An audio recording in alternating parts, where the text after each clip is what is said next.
Hello viewers, welcome to my channel once again. आज हम लेंगे आपके पार्टनर के प्यारे प्यारे मैसेजेस। आई डोंट नो कि वो आपसे क्या कहना चाहते हैं, क्यों कहना चाहते हैं, और आप दोनों के बीच में सिचुएशन क्या है, कांटेक्ट है, नो कांटेक्ट है, ब्रेकअप है, और रूठे हैं, एक दूसरे को मनाना चाहते हैं, वॉट जो भी सिचुएशन है। तो हम ये देखेंगे। जेंडर आप अपने हिसाब से ले लीजिएगा, मेल फीमेल जो भी हैं वो आपसे क्या कहना चाहते हैं। मेडिटेट कीजिए आप अपने पर्सन को, सॉरी थोड़ी डस्ट लग रही थी। मेडिटेट कीजिए आप अपने पार्टनर को, उनका नाम लीजिए, उन्हें सोचिए।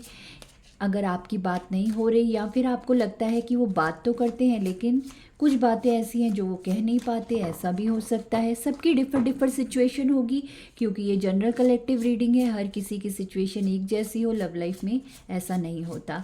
ओके, और कीप इन ओपन माइंड, जितना रेजोनेट हो आपने उतना ही लेना है, क्योंकि ये जनरल कलेक्टिव रीडिंग है।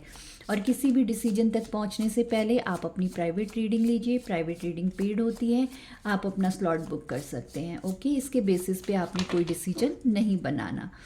लेट्स सी आपके पार्टनर आपसे क्या कहना चाहते हैं। मेल फीमेल जो भी है, मैं पहले भी बता चुकी, जनरल स्पेसिफिक नहीं है। उनकी बातें सुनेंगे, क्या कहना चाहते हैं वो आपसे। डिवाइन हमें बताएं क्या कहना चाहते हैं मेरे व्यूवर्स के पार्टनर अपने व्यूवर को, अपने प्यार को, अपने लव को, जो भी सिचुएशन है इनकी। डिवाइन रिवील करें प्लीज़। ओम नमः शिवाय। Let's see first message. Sometimes I stay awake thinking about you. Okay, पहले मैं सारे मैसेजेस निकाल लेती हूँ, फिर मैं पूरा रीड करूँगी। आई लव यू अनकंडीशनली, तो ये सेकंड मैसेज आ गया। Let's see more. I am so attracted to you, third message. Okay, next. I am afraid to contact you. इसको मैं डिटेल में पढ़ूंगी एक साथ, पहले देख लेते हैं क्या क्या कहना चाहते हैं। I hide who I really am from you. Okay, ये कुछ खास बात हो गई। Just being near you is intoxicating. Okay okay. You speak to me through music. Okay, lovely. I bury myself in work to forget you. Okay, सही है। My life is not as together as it seems. Okay. Next message. So many things remind me for you. Okay, सही है। करो कुछ मत, याद करते रहो। I am grateful for the spiritual lesson. सही है, मतलब इसका भी आपको डिटेल में बात करेंगे इस बारे में। I know I was a distraction from your pain. सही है, मतलब दर्द दो और उसके बाद ये भी बोलो कि मुझे पता है। खैर बताती हूँ क्या पता है इनको। ओके, बॉटम का मैसेज है I lost my self for a little while. Okay, तो ये मैसेजेस हैं। अब मैं आपको बताती हूँ कि क्या सिचुएशन है अकॉर्डिंग टू दिस मैसेजेस। तो यहाँ पे मुझे ये लग रहा है कि आप लोगों में नो कांटेक्ट सिचुएशन है, आप लोगों की बात नहीं हो रही है एक दूसरे से, और मतलब मिक्स सी बातें हैं इनके माइंड में। समझ रहे हैं, एक डर भी है, प्यार भी है, आपसे दूर भी रहना चाहते हैं, आपके नज़दीक भी आना चाहते हैं, आपसे दूरियां मेंटेन भी कर रहे हैं। तो इन्हें खुद ही नहीं पता कि इनके लिए क्या सही है। आई थिंक अभी अपने इमोशंस में जो है स्टक है, up and down roller coaster है। कभी आपके लिए कुछ फील करते हैं, कभी आपके लिए कुछ अलग फील करते हैं। ऐसा मैं क्यों कह रही हूँ, इसलिए कह रही हूँ कि पहले तो ये कह रहे हैं आई लव यू अनकंडीशनली, इन्हें आपसे अनकंडीशनल प्यार है। उसके बाद ये कह रहे हैं कि you speak me through music, तुम मुझसे म्यूज़िक के थ्रू बात करती हो। ऐसा होता है कि मतलब विजुलाइज करते हो कि गाने सुनते हो, शौक़ हो इनको म्यूज़िक सुनने का, तो इनको ये लगता है कि ये विजुलाइज करने लगते हैं उस इमेज में आपको, आप इनसे ये कह रहे हैं, ये शब्द आपके हैं, ये बातें आपकी हैं, ऐसे ही अपने थॉट्स में एक बना लेते हैं। उसके बाद ये इनको ये भी पता है कि मैं प्यार करता हूँ, फिर I am so attracted to you, तो ये आपसे बहुत ज़्यादा अट्रैक्शन फील करते हैं, एक फायर एनर्जी। हो सकता है आप बहुत ज़्यादा खूबसूरत हैं, ब्यूटीफुल हैं या हैंडसम हैं, अगर मेल हैं तो इन्हें एक खिंचाव, एक अट्रैक्शन फील होता है आपकी तरफ।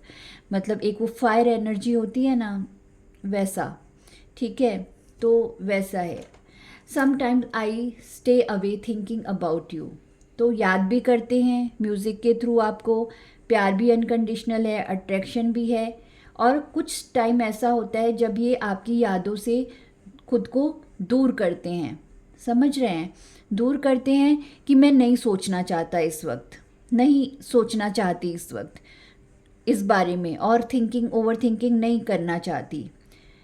तो और कुछ ऐसी बातें, कुछ लोगों के partner, I hide who I really am from you, तो इन्होंने कुछ झूठ भी बोले हैं, कुछ इनके पर्सनैलिटी ट्रेड्स हो सकते हैं, कुछ इनकी लाइफ की ऐसी बातें हो सकती हैं जो ये आपको, आपसे इन्होंने छिपाई हैं। आपको पूरा ट्रुथ इस इंसान का, मेल फीमेल जो भी हैं, वो नहीं पता है, क्योंकि ये इसी मैसेज के नीचे ये भी कह रहे हैं, my life is not as together as it seems, कि जैसा तुम्हें दिखाई देता है चीज़ें वैसी नहीं है मेरी ज़िंदगी में। हो सकता है इनकी चीज़ों में, इनकी लाइफ में डिफ़िकल्टीज़ ज़्यादा हों, कुछ ऐसे मैटर्स हों लाइफ के जो इन्होंने आपसे रिवील नहीं किए हैं। तो उसके बाद ये भी कहते हैं, just being near you is intoxicating, मतलब आपके पास जब ये रहते हैं तो इन्हें कोई भी निगेटिव ख्याल उनके माइंड में नहीं आ पाता है। इनके लगता है कि मैं सारी निगेटिविटी से दूर हूँ अपनी लाइफ के।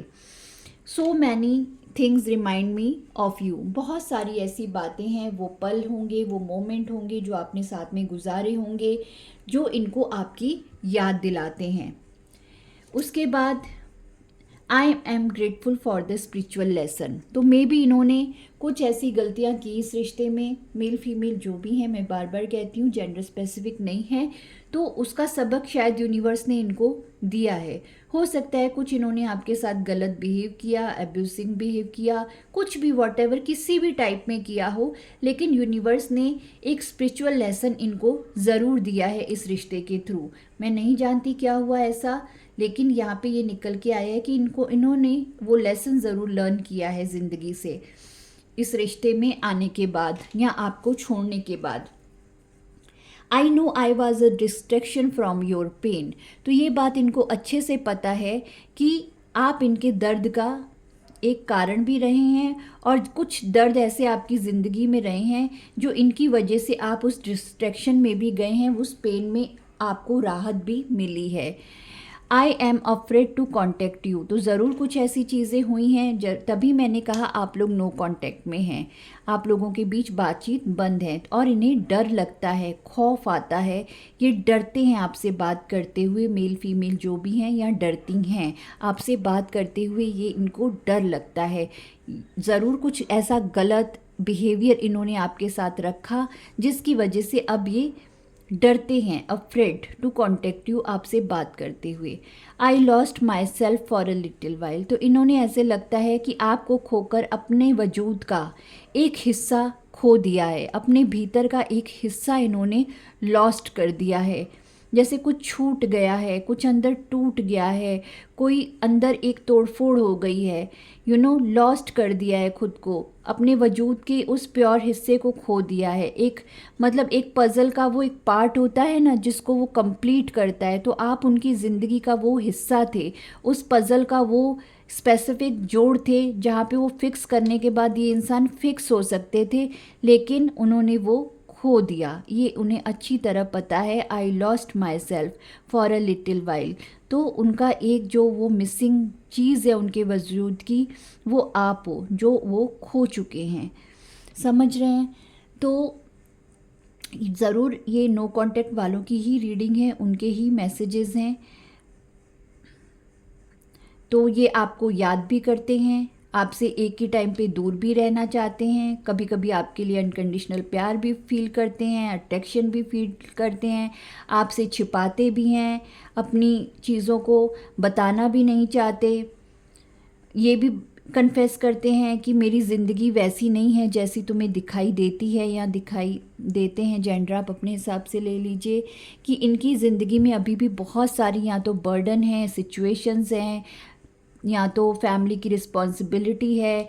तो इसलिए आपको नहीं पता कि जैसा दिखता है वो सच नहीं है। शायद इन्होंने आपको दूर करने के लिए, मुझे ऐसे लगता है, अपनी एक नेगेटिव इमेज आपके आगे क्रिएट कर दी। मुझे इस मैसेज के थ्रू ऐसा लगता है जिससे आप ये सोचें कि ये इंसान अच्छा नहीं है, ये इंसान ही बुरा था, इसने मेरे साथ गलत किया। लेकिन दिल ही दिल में इनको आपसे प्यार भी है, अट्रैक्शन भी है। म्यूज़िक के थ्रू ये आपको फील भी करते हैं, अपनी रियलिटी को हाइड भी करते हैं या करती हैं। मुझे लगता है कि ज़िम्मेदारियाँ या इन्होंने कोई सी दो सिचुएशन में आपको जाने दिया और अपनी रिस्पॉन्सिबिलिटीज़ को चूज़ किया। ऐसा मुझे यहाँ पे डाउनलोड हो रहा है मैसेज कि इनकी कोई मजबूरी रही है जिसकी वजह से इन्होंने एक नेगेटिव पोर्ट्रे किया आपके सामने, खुद को गलत दिखाया, आपका दिल तोड़ा, आपको जाने दिया। और उसके वजह से ऐसा नहीं है कि आपको दिल दुखाने के बाद इनको वो लेसन नहीं लर्न हुआ। एक स्पिरिचुअल लेसन, एक डिवाइन के थ्रू आपके जाने के बाद इनको एक ट्रिगर तो ज़रूर मिला है। ऐसा भी यहाँ पे दिखाई देता है कि इन्होंने वो लेसन लर्न किया है कि कर्मा रिटर्न आता है, कर्मा बैकफायर करता है, जो मुझे इस मैसेज के थ्रू बिल्कुल क्लियर समझ में आ रहा है कि I am grateful for the spiritual lesson. बेशक मजबूरी में ही सही इन्होंने आपके साथ गलत किया हो, लेकिन गलत तो गलत ही होता है। तो डिवाइन ने ज़रूर कोई इनकी लाइफ में ऐसी चीज़ हुई जिसकी वजह से इनको ये फील हुआ कि मैंने ये कर्मा क्रिएट किया था जिसकी वजह से मेरे साथ ऐसा हुआ। ये स्पिरिचुअल लेसन मुझे लगता है इन्हें डिवाइन ने ज़रूर दिया है। तो ये हैं आपके पार्टनर की बातें, उनके मैसेजेस, और जो उनके दिल में है, जो दिमाग में चलता है, जो आपसे कहना चाहते हैं। और यहाँ पे मैंने आपको बता दिया। Take how it is resonate to you. Stay safe. Bye bye.